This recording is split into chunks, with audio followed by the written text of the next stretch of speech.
ngabarozi baroga bataroga ngo nubundi ntibizabuza uwambuka kwambuka. Iyo rero ni AFC M23 ibiri kuvuga uko. Kubera iki bigenze bite rero kugira ngo iryo jambo nditangiza?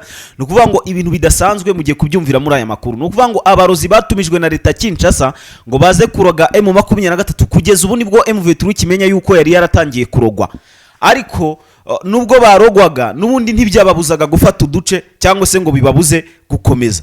Ibi byose tugiye kugenda tubigarukaho muri aya makuru. Hanyuma tubabwira ibitero karundura byagabwe n'igisirikare cy'u Burundi bikagabwa kure mu Veturwa byari bigamije kubakura mu duce tw'isi tugiye dutandukanye by'umwariko tugize hano muri Uvira. No kuvuga ngo ni ingabo za leta FRDC, FDNB ndetse na Wazalendo tutibagiwemo na FDLR ndetse na za Maimai. Byose ugiye kubyumva muri aya makuru, na makuru akome cyane. Y'ibitero bikomeye cyane byagiye bigabwa kuri uyu mutwe wa 23. So ugiye kugenda ubyumva umenye n'impamvu bavuze iryo jambo ari naryo ryatumye ibice byinshi bigenda byigarurirwa. Ni ibihe bice byigaruwe hano muri Uvira? Byose ugiye kugenda ubyumva.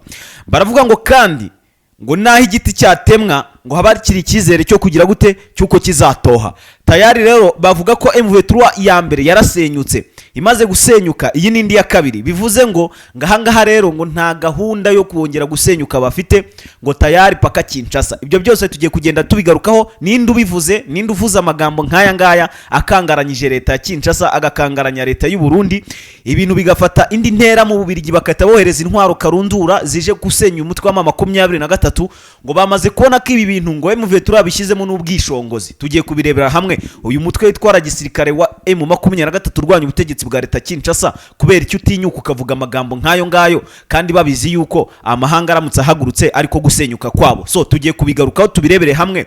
Ese M23 yishingikirije iki? Niki kiri gutuma bavuga uko? Byose ugiye kubimenya muri aya makuru. Bazaniye amakuru akomeye cyane kandi nanone y'ibitero bikomeye. Nuvuga ngo ingabo zirwana ku ruhande rwa leta Kinshasa FARDC nabo nta gahenge bigera bahereze M23. Ahantu bita Karembe, Karongi, haba Karembe haba hano Karongi hose haramukiyemo imirwano ikomeye cyane. Tugiye kugaruka ahantu bita Katwiguru, tugaruke tugende n'ahantu bita Kiseguru tubabwire uko byifashe, tugende n'ahantu bita Gishalo, tugende n'ahantu bita Kinyari, na gace kandi gatoya kaherere hano hafi naho bita Gisheguro ndetse n'ahandi bita Jiten, tujye nanga bita Gatsiro tubabwire naho uko byifashe no muri access za Mublibiri ndetse n'andi yagiye atandukanye. Na makuru menshi cyane mbazaniye, ariko tugarutse gatoya nanone muri Warikare turenze muri Karembe naho mbabwira urugamba rukomeje kugenda ruhabera. M23 ikomeje kugenda ikanga coalition n'undi rwano ku ruhande rwa leta ya Kinshasa. Ariko se izi drone biri kuvuga ko zamaze gukokingwa cyangwa se gutegurwa neza cyane? Bamaze kuzitegura, bateguye bino bitwaro bya BM21, bateguye za Sukoyi. Ibi ni ibitero bigiye kugabwa ku mutwe wa 23. Uyu mutwe wa M23 urwanya ubutegetsi bwa leta Kinshasa wahagurukiwe tugiye kubibabwira. Ariko kandi ntimwirengagize yuko hari ijambo bavuze ko ngo naho igiti cyatemwa ngo haba kiri ikizere cyo kugira gute cyuko kizatoha. Ngo cyaratemwe ariko cyaratose kandi cyatoshye ibiti byiza. Ibiti byiza rero nta wabihungabanya kubera iki bifite umurinzi. So tugiye kugenda tubireba hamwe. Ese bishingikirije iki? Ibyo byose rero ugiye kubyumva muri aya makuru. Hanyuma tugiye kugaruka kandi gatoya imurenge, tubabwire ko imurenge nta kintu bizera kurusha ibindi byose, bizera Imana. Ikintu cya mbere bana abaturage bo mu bimurenge bizera Imana kurusha ibindi bintu byose bibaho. Ikindi cya kabiri bizera AFC M23 ndetse na Twirwaneho. Abo bantu kari babiri gusa Imana itandukanye n'abantu, ariko bizera Imana hagakurikiraho M23 ngo nibo bonyine babasha kuzabarindira umutekano kandi bakabaha igihe kirekire nubwo isi itabishaka. Harimo abasirikare b'u Burundi, hakabamo intera hamwe, hakabamo Repubulika Iharanira Demokarasi ya Kongo ishaka ko bano baturage mu bwoko bw'abanyamurenge batabaho. So munyemerere aya makuru mbari nayo nteraho kubera ko ngiye hari ibintu njya mbona nanjye nkumva rimwe na rimwe nkumva ntago ari byo. Nk'umunyamakuru rero wabigize umwuga ngiye kubahereza amakuru akomeye cyane. Aba baturage bo mu bwoko bw'abanyamurenge reka duse tubikore nkaho mubyumve nka nyine ni ukuri tujyanishije n'ibihari. Ibi bintu birababaje biteye n'agahinda kubona igisirikare cyiza twemera benshi muri mwe tunakunda tunubaha nk'igisirikare cy'u Burundi kihesha agaciro, igisirikare tutavuga ko ari igisirikare gihagaze nabi kuko mu bigaragara nicyo cyagize imbaraga nyinshi cyane kurusha leta ya Kinshasa mu guhagarika M23. Iyo batahaba Uvira iba yarafashwe, Bukavu barafashwe kera, barageze na za Kisangani barahafashe kera, ndetse na Kinshasa sitwahamya neza 100% yuko bashobora kuba baragize gute byibura 75% na Kinshasa baba bari hafi kugerayo, ariko kubera ingabo z'u Burundi zabashije guhagarika vasa za M23 bituma mu 23 dafata ibyo bice byose mu gihe gitoya, kuko urabona ko FARDC Wazalendo ntizira ntera hamwe ntago zari guhagarika M23, ariko igisirikare cy'u Burundi kikikubitamo urabona ko hari ibyabaye, habayeho nko guhagarara no kudindira kuri mutwe wa M23. Ariko dore ikintu tugiye kugaya igisirikare cy'u Burundi, singiye kukigaya ariko ndagaye ibikorwa byabo.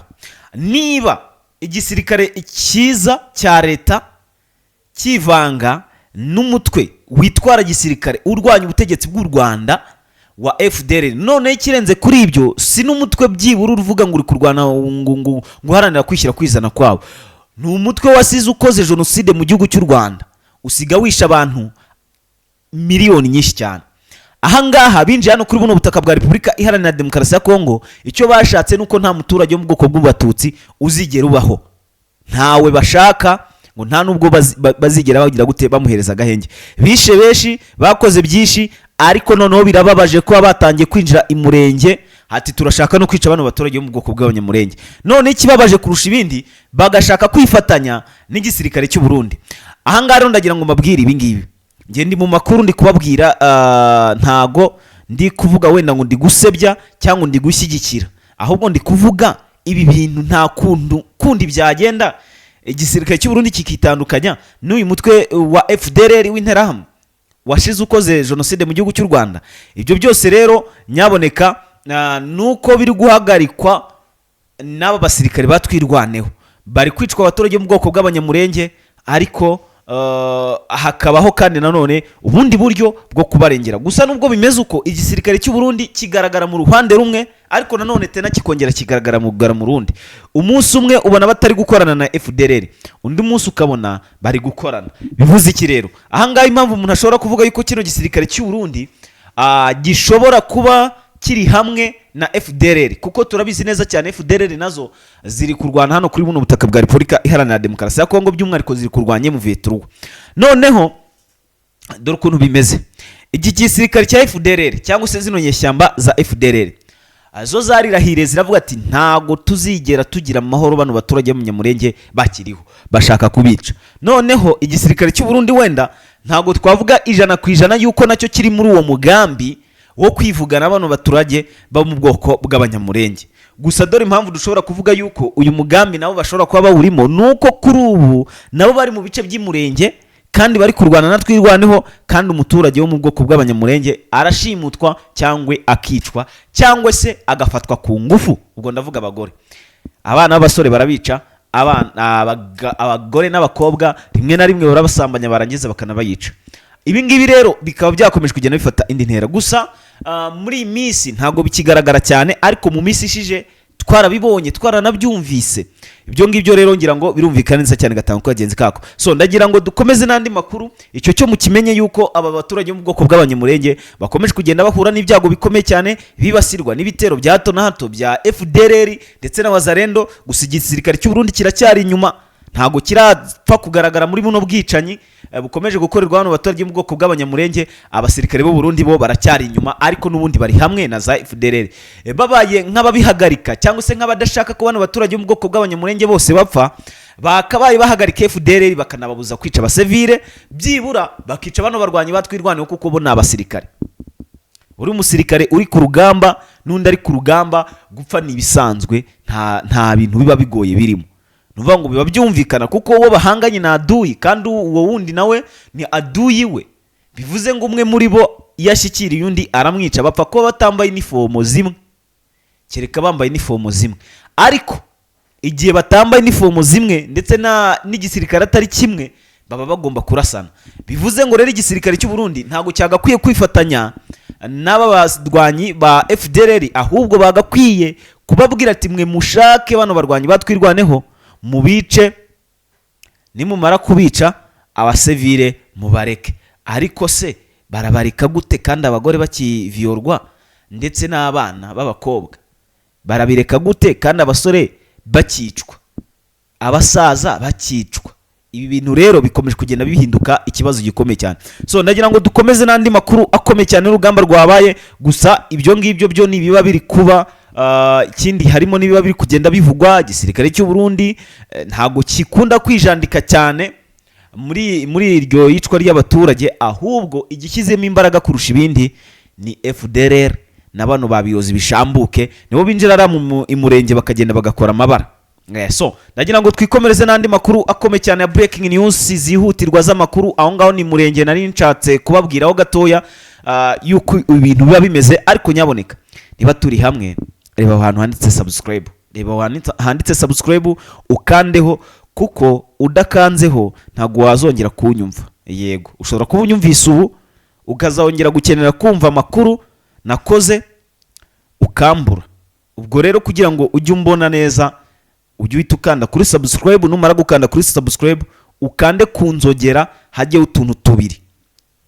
Aho ngaho igihe cyose nzajya mba ndangije gukora amakuru uzajya uhita ubona notification ikweretse yuko turekuye ikiganiro cyuzuyemo amakuru ya nyayo, amakuru y'ukuri. So ndagira ngo rero nkubwire kandi nanone ko bano barwanyi bari mu 23 dore impamvu bavuze ngo muzaroga, ati muzakora buri kimwe cyose ariko n'ubundi ntibizabuza uwambuka kwambuka cyangwa se ugenda kugenda.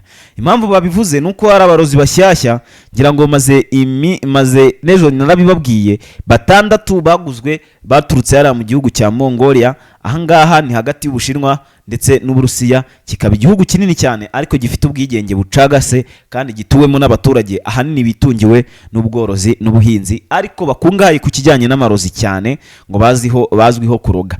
Abangaba rero nibo bazanwe ngo baroge kuri M23. Hanyuma M23 rero yabimenye uyu munsi yuko bari baratangiye kurogwa. Babimenye ute rero? Ni ibitero by'ubwiyahuzi byakozwe na Katanyama, bagabaga ibitero mu bice ngiye kubabwira ruguranga ahantu bita Mulongwe, anga muri secteur n'umundi ya Bavira, ndetse naho witwa Baru nahanga muri Warungu, ndetse nahangaha muri Sange, Kiriba ndetse na Runingo, hose hagiye haberamo ibitero. Abangaba bagabye ibitero by'ubwiyahuzi, bari bazi ko ngo M23 izagipima isasu, hanyuma iryo sasu rikagenda rikabakataho ntibibafate, ngo kubera iki? Ngo umupfumu ngo yavuze ngo umurozi yaroze. Oya, nta murozi ubaho urya urogwa isasu. Reka kubwo isasu naryo n'uburozi, kandi nta burozi buroga ubundi, nta burozi burogora ubundi, ntabwo bivuze ngo rero M23 nayo ubwayo n'uburozi.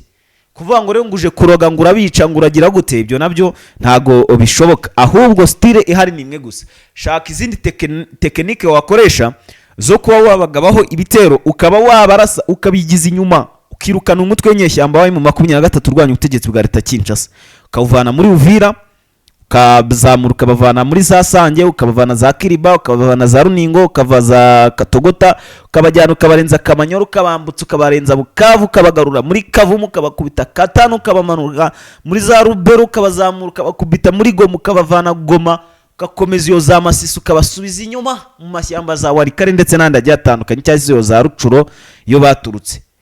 Ariko aba barwanyi bari mu 23 bongeye barandika ati ona igiti cyatemwa ngo habakiri icyizere cyo kugira gute cyuko kizatoha. Ubwo rero ngo ubwa mbere twararwanye pe, ati twararwanye kuva mu kera cyane mu myaka itambutse, ati hakaboneka impamvu zituma tuhagarika kurwana.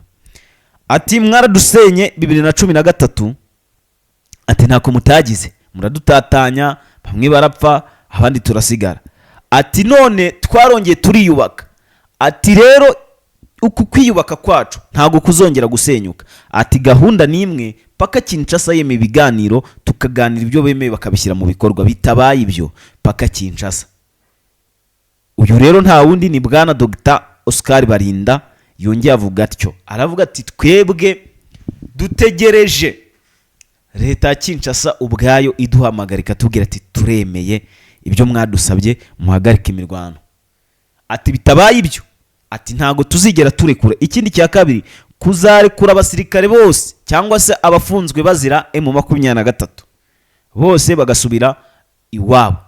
Ibyo nabyo nibyo yavuzeho. Ikindi cya kabiri nuko bazarekeraho kwica ndetse no kugaba ibitero bigiye bitandukanye mu bice bigaruriye abasivile bakagabanya gupfa. So byose rero mungira ngo murabyumvise neza cyane. So twihuse tuve muri zo axe n'ubundi gusa muri Kavumu naho hongeye haramukiramo imirwano kuri uyu munsi, ariko imirwano n'ubundi kaba ntacyo yagize gute yasize ikoze igihambaye. Hanyuma ndagira ngo mbihere nanone andi makuru akomeye cyane ari nako dusoza, tubabwire ko ahitwa Karembe ndetse naho bita Karongi naho haramukiyemo imirwano kuva mu masaha mu gitondo kugeza amagingo aya ngaya, hari kuberamo irugambo, ndetse naho bita Katwiguru ndetse na Kiseguru naho haberemo imirwano ikomeye cyane, ndetse naho bita Gishalo ndetse naho bita Kiyalungila ahangaha naho haberemo imirwano ikomeye cyane, ndetse naho bita Jiten ndetse naho bita Gatsiro ndetse naho bita Mubirubiru ndetse n'utundi duce tugiye dutandukanye, hose hagiye humvikanamo imirwano ikomeye cyane. Hanyuma ndagira ngo mwabyumvise neza cyane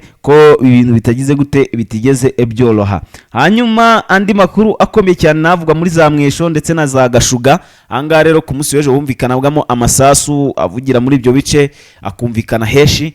Rero nyaboneka ndabasaba gukanda kuri subscribe, mukomeze mugende mubana natwe. Je nitwa Pacifique, ini La Defense TV. Mukanya gato ndabazanira amakuru ku buryo burambuye, dusubire mu yandi makuru aza kuba ari imbere. Mu gihe uza kuba wakanze kuri subscribe kabisa, ibintu biraza kuba bigenda neza cyane gatanu kuri kagenzi kako, kugira ngo uze kwakira ubutumwa bwacu. Bye bye.